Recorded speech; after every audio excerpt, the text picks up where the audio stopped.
എനിക്ക് സിനിമാ നടനാവാനുള്ള മോഹം എന്ന് തോന്നി തുടങ്ങിയെന്ന് ചോദിച്ചാൽ എനിക്ക് ഓർമ്മയില്ല. ഞാൻ ഓർമ്മ വെക്കുമ്പോൾ സിനിമാ നടനാവണമെന്നുള്ള മോഹം കൊണ്ട് നടക്കുക. ഞാൻ അങ്ങനെയാണ് എനിക്കതിനെ വേർപെടുത്താൻ പറ്റുക. എന്ന് പറഞ്ഞ പോലെ ശ്വേതയ്ക്ക് അങ്ങനെ ഒരു ദിവസം ഓർക്കാൻ പറ്റുന്നതല്ല, കാരണം പാട്ട് കേട്ടല്ലേ വളരുന്നതൊക്കെ. അപ്പം മനസ്സിൻ്റെ ഉള്ളിലുണ്ടായിരുന്നു അവനെ പോലെ ഒരു സിംഗർ ആവണം എന്ന്. പക്ഷെ എത്രത്തോളം അത് നടക്കുമെന്ന് ഡെഫിനറ്റ്ലി അറിയില്ലായിരുന്നു. കാരണം ഇത് പറഞ്ഞ പോലെ ഓപ്പർച്യൂണിറ്റീസ് കിട്ടണം, അത് വലിയ കാര്യമല്ല. അപ്പോൾ അതിനുവേണ്ടിയാണ് ഫസ്റ്റ് ഞാൻ പാട്ട് പഠിക്കാൻ തുടങ്ങിയത്.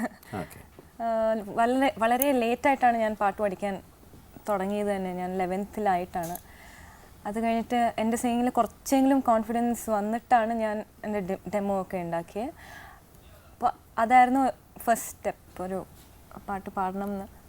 പിന്നെ ജയൻ ചേട്ടനെ അപ്രൂവ് ചെയ്യുന്നത് അത് ശരിക്കും മറക്കാൻ പറ്റാത്ത കാര്യമാണ്. കാരണം ഞാൻ കൊച്ചു തൊട്ടേ ശരിക്കും വളരെ അഡ്മയർ ചെയ്യുന്ന ഒരു മ്യൂസിക് ഡയറക്ടറായിരുന്നു ജയൻ ചേട്ടൻ. എസ്പെഷ്യലി ഈസ്റ്റ് കോസ്റ്റിൻ്റെ ഒരു കാസറ്റിൽ ഇത്രമേൽ എന്നെ എന്ന് പറഞ്ഞിട്ട് അമ്മയുടെ ഒരു പാട്ടുണ്ടായിരുന്നു. അത് കേട്ടിട്ട് ഞാൻ ശരിക്കും കുറേ രാത്രികൾ ഇങ്ങനെ ഇരുന്ന് കരഞ്ഞിട്ടുണ്ട്. അപ്പോൾ എന്തെങ്കിലും ഒരു ദിവസം പാട്ടുകാരിയാകുമ്പോൾ എനിക്ക് ജയൻ ചേട്ടൻ്റെ പാട്ട് പാടണം എന്ന് കുറേ ആഗ്രഹിച്ചിട്ടുണ്ട്. അപ്പോൾ ഡെമോ CD കൊണ്ട് കൊടുത്തിട്ട് ഒരു 2 years വളരെ ആഗ്രഹിച്ച് വെയിറ്റ് ചെയ്ത് കിട്ടിയ ഓപ്പർച്യൂണിറ്റിയാണ് കോലക്കുഴൽ. ഈ പാടും എന്നുള്ളത് എന്ന് മനസ്സിലായി. ഇപ്പോൾ പാടാതിരിക്കാൻ ഒരു ചാൻസും കാണുന്നില്ല, കാരണം ഏറ്റവും ഭാഗ്യവതിയായ കുട്ടിയാണെന്ന് പറയാം അല്ലേ. എന്നും താരാട്ട് പാട്ട് കേട്ട് ഉറങ്ങാനൊക്കെ ഉള്ള യോഗം ഉണ്ടാവുക, എപ്പോഴും പാട്ട് കേട്ടുകൊണ്ടിരിക്കാനുള്ള യോഗം ഉണ്ടാവുക, അതൊക്കെ വളരെ അപൂർവം കുട്ടികൾക്ക് കിട്ടുന്ന ഭാഗ്യങ്ങൾ. സുജിയല്ലേ വീട്ടിൽ താരാട്ട് പാടുമോ മോളെ? പാടില്ല, താരാട്ട് പാടിക്കൊടുത്തിട്ടുണ്ടെന്ന് തോന്നുന്നില്ല.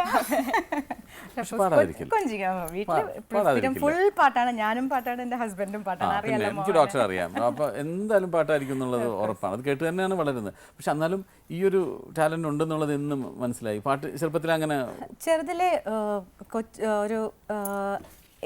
ഒരു വയസ്സിൻ്റെ മേലല്ലേ എൻ്റെ കയ്യിൽ ഇപ്പോഴും ഉണ്ട് കേസരി ദസമ്മ ദസമ്മ ദസമ്മ. അത് പാടിയേക്കണം ഇങ്ങനെ സസരീരികമ്മ, അതേ ഇതിൽ തന്നെ എൻ്റെ കയ്യിൽ ഇപ്പോൾ CD ഞാൻ ചെയ്ത് വെച്ചിട്ടുണ്ട്, അത് CD. അപ്പോൾ ദാസരൻ അന്നേ പറയും, മോളെ ഇവൾക്ക് മ്യൂസിക് ഉണ്ടെന്ന്, ഇവളെ പാട്ടിലേക്ക് വിടണം. അപ്പോൾ എൻ്റെ ഒരു ഇതായിരുന്നു കേട്ടോ. എനിക്ക് ശരിക്കും പാട്ട് കാണാൻ ഭയങ്കര ഡിഫിക്കൽട്ടാണ് ഈ വേൾഡ്. അപ്പോൾ നമുക്കിപ്പോഴും നമ്മുടെ മക്കൾ കുറച്ചും കൂടി ഈസി ആയിട്ടൊരു ജോലി കിട്ടിയ സെറ്റിൽഡായിട്ട് അങ്ങനെ പോട്ടെ എന്നായിരുന്നു എൻ്റെ ആഗ്രഹം. അപ്പോൾ ഞാൻ അവളെ അങ്ങനെ എൻകറേജ് ചെയ്തില്ല എന്ന് തന്നെ പറയാം കൊച്ചിലെ. പക്ഷെ പാട്ട് പഠിപ്പിക്കായിട്ട്, കാരണം എവിടെയെങ്കിലും ചെന്ന് പാട്ട് എൻജോയ് എനിക്ക് പറ്റാതെ ക്ലാസിക്കൽ ശരിക്കും ഞാൻ കോൺസെൻട്രേറ്റ് ചെയ്തില്ല. അപ്പോൾ അതൊക്കെ പിയാനോ പഠിക്കുക, അങ്ങനത്തെ കുറേ കാര്യങ്ങളൊക്കെ അവൾക്ക് എപ്പോഴും ജീവിതത്തിൽ യൂസ്ഫുൾ ആയിട്ട് ഇരിക്കാവുന്ന കാര്യങ്ങളൊക്കെ അത് ചെയ്തു. പക്ഷേ പ്രൊഫഷണലായിട്ട് പാട്ടെടുക്കണമെന്ന് ഞാൻ ഉദ്ദേശിച്ചിരുന്നേ ഇല്ല. അത് കഴിഞ്ഞ് അവൾ തന്നെ ഒരു ദിവസം വന്ന് പറയായിരുന്നു, അമ്മ ഇങ്ങനെ MBAക്ക് അഡ്മിഷൻ കിട്ടിയ സമയത്താണ് അവൾ വന്ന് പറഞ്ഞു, അമ്മ 2 ആഴ്ച കഴിയുമ്പോൾ പോകണം, ഐ എം നോട്ട് ഗോയിങ്, ഞാൻ പാട്ടിലേക്ക് തിരിയാണെന്ന് പറഞ്ഞു. എനിക്ക് ശരിക്കും ഷോക്കായിരുന്നു. പക്ഷേ ഒരു വിശ്വാസം നമുക്ക് ഇതുപോലെ ഓക്കെ അവൾക്കത് ഇഷ്ടമാണെങ്കിൽ പിന്നെ ഈശ്വരൻ കൂടെ ഉണ്ട്, നല്ല വരുത്തുള്ളൂ. സംഗീതത്തെ നമ്മൾ അതൊരു സത്യമാണ്. അവൾക്കത് വിശ്വസിച്ച് മുന്നോട്ട് പോകണമെങ്കിൽ ഇപ്പോൾ അച്ചീവ്മെൻറ്റോ ഇല്ല, അത് നോക്കണ്ട, ലെറ്റ് എൻജോയ് ഹർ ജേണി. അവൾക്ക് അത് പറഞ്ഞു, അത് മാത്രം നോക്കിയാൽ മതി മോള്.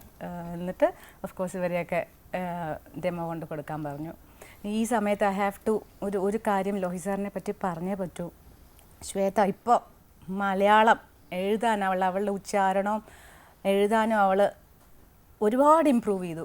അത് ലോഹി സാർ മാത്രമാണ്, ഒറ്റ ആൾ ലോഹി സാറാണ് കാരണം ഈ റെക്കോർഡിങ് കഴിഞ്ഞ് വന്നിട്ട് എൻ്റെ അടുത്ത് ഞാൻ വിളിച്ചപ്പോൾ പറഞ്ഞു, സുജു ഇങ്ങനെ അവൾ നല്ലോണം പാടുന്നുണ്ട്, പക്ഷെ മലയാളം ഇനിയും ശരിയാക്കണം, എഴുതണത് ഇംഗ്ലീഷിലാണ് എഴുതണേ, അത് പാടില്ല, മലയാളം തീർച്ചയായിട്ടും മലയാളത്തിൽ തന്നെ എഴുതിയാൽ ആ അർത്ഥത്തിൻ്റെ ഇതും ഇപ്പോൾ നിലാവ് എന്നൊക്കെ പറയുന്നത് ഇംഗ്ലീഷിൽ നിലാവ് NIL എന്ന് എഴുതിയാൽ ശരിയാവില്ല, നിലാവെന്ന് തന്നെ എഴുതി വായിക്കണം എന്ന് പറഞ്ഞ് അവൾ പഠിച്ചു. എന്നിട്ട് ഞാൻ അത് ഞാൻ മലയാളം എഴുതാനും വായിക്കാനും അപ്പോഴാണ് ഞാൻ ശരിക്കും സീരിയസ് ആയിട്ടിരുന്ന് പഠിച്ചത്.